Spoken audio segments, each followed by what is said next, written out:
Hello small settlers. I'm a bit late with this video, but no matter when you watch it, I hope it always brings you a gothic mood and a sense of the magic of this season. Let's dive into the process of creating this diorama, and I'll share some interesting tricks I used along the way. I'm starting with the base where the Frightful Fountain will stand. I had plenty of extra cardboard from various boxes, so I layered it for strength, as it was relatively thin, and then covered it with texture paste. I shaped it to resemble stone.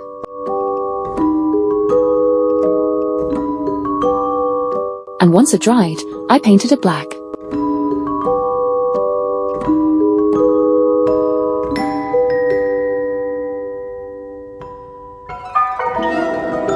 Followed by a blue-grey coat.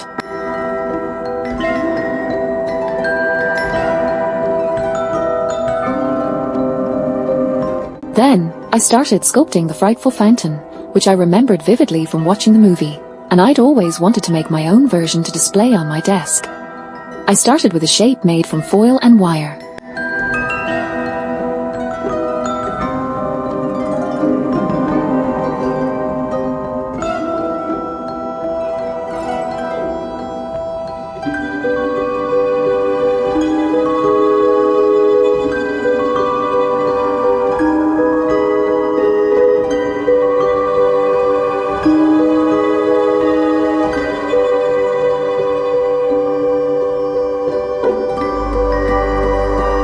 Then covered it with black polymer clay.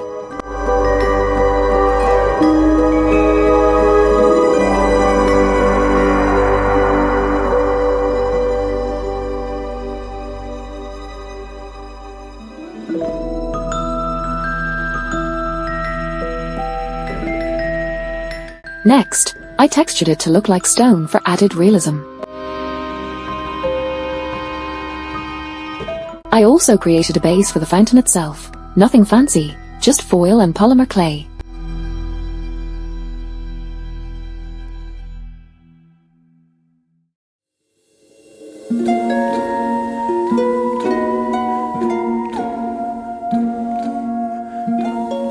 Then attached it to the main piece. Next, I added some volume with foil and covered it with Cosclay polymer clay, which glows in the dark.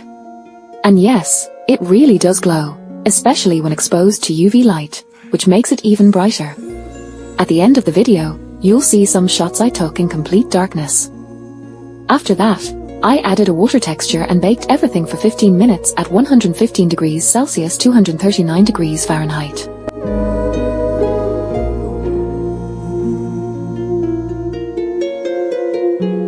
By the way, this was my first time using Cosclay.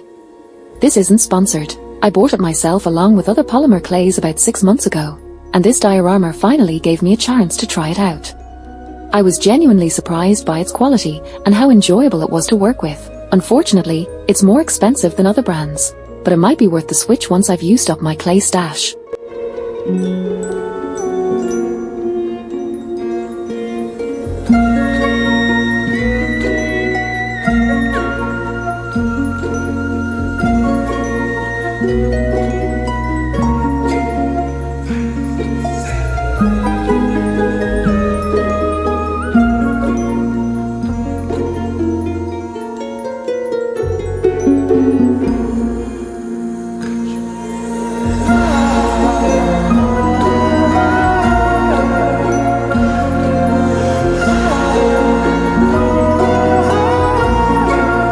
Continuing on, after the first layer was baked, I added a scale texture.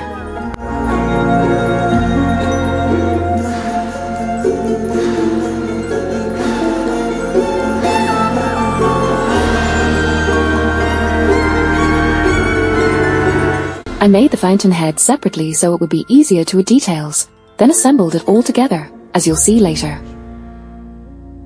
First, I added teeth and a tongue to the head. Then added the water stream, which I also made with glow-in-the-dark Cosclay.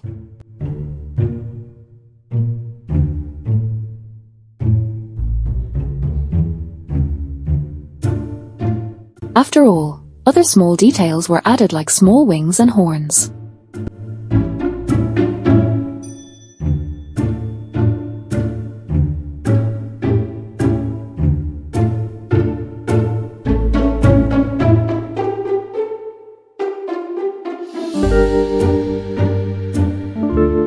Finally, I used the same blue-grey dry brush technique on it that I used for the stand. Initially, I thought I wouldn't use any paint in this project, but I ended up adding it for extra color and depth. All the materials are listed in the description, so don't forget to check there if you're curious, and feel free to ask questions in the comments.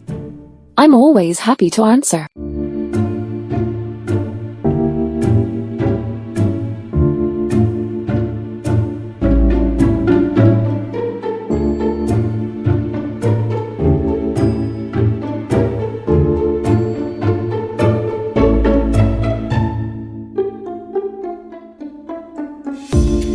After some thought, I decided to apply a thin layer of fluorescent paint on the water to add color when the lights are on, though the fluorescent effect was minimal due to the thin coat.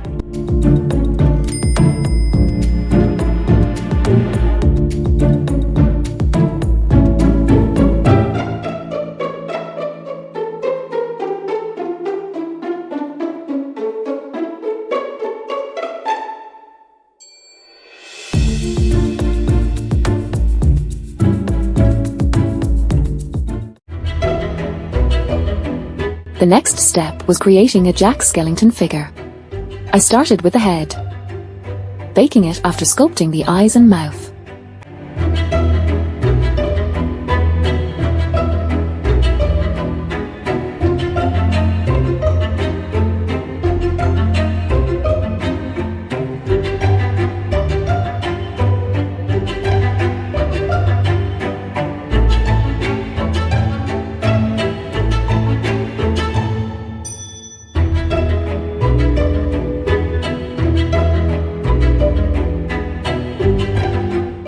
Adding more details was easier once the base was firm and wouldn't get deformed.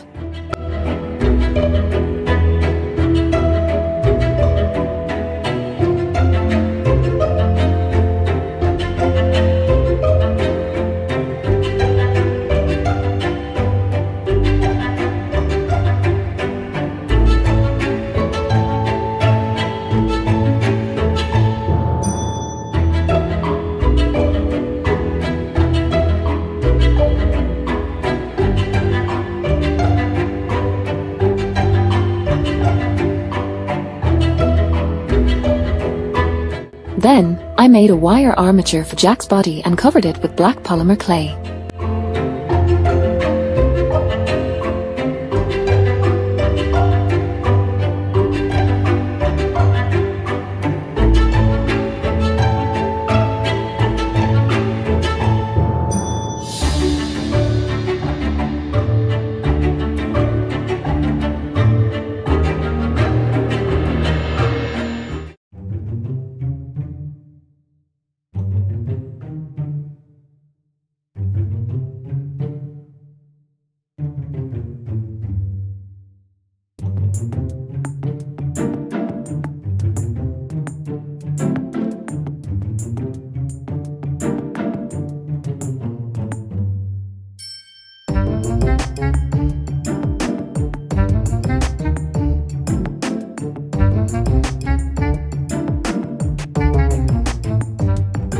I added details like the collar, the back of the coat, and a button.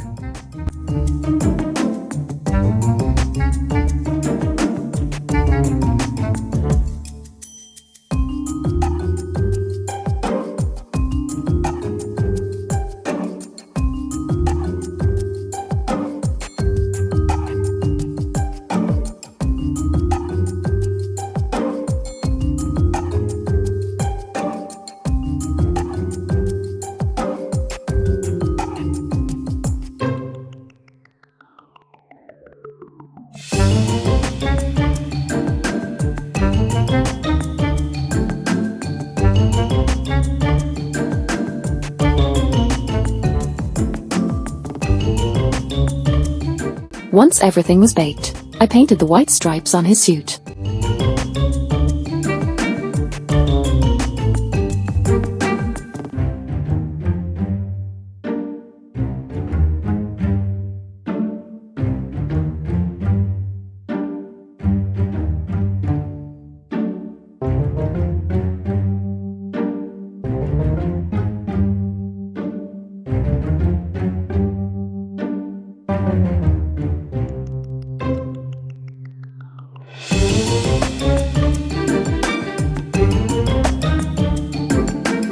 In my diorama idea, Jack is holding a pumpkin in one hand, so I also made a Halloween pumpkin out of orange polymer clay.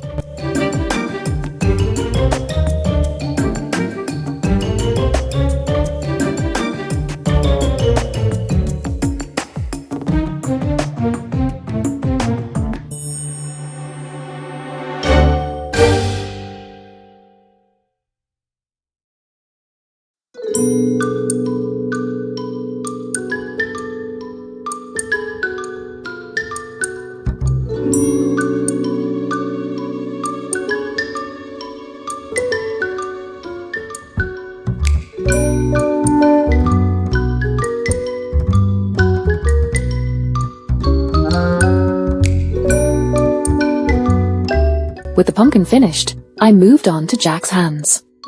All my figures are around 20 centimeters tall, simply due to limited space in my room, and making small, delicate parts at that scale is challenging.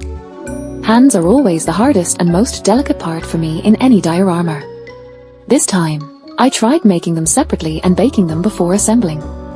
It was a good idea overall, though I mixed up the hands since I worked on the diorama late into the night. I should have taken a break, but I was eager to finish it for Halloween. Unfortunately, the editing delayed the video. The next day, I fixed the hand placement, though there are still some marks, and the second hand didn't turn out as well. I might redo it eventually, as this diorama will likely stay on my desk or shelf for a while.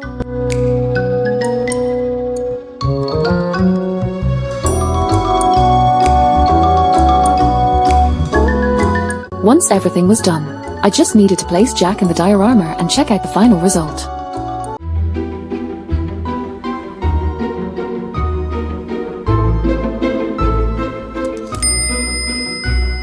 Thank you for watching until the end.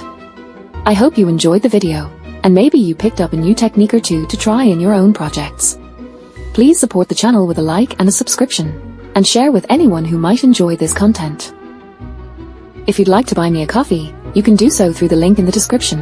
It helps keep me warm on late nights making dioramas or get materials for future projects on this channel. Thank you if you do.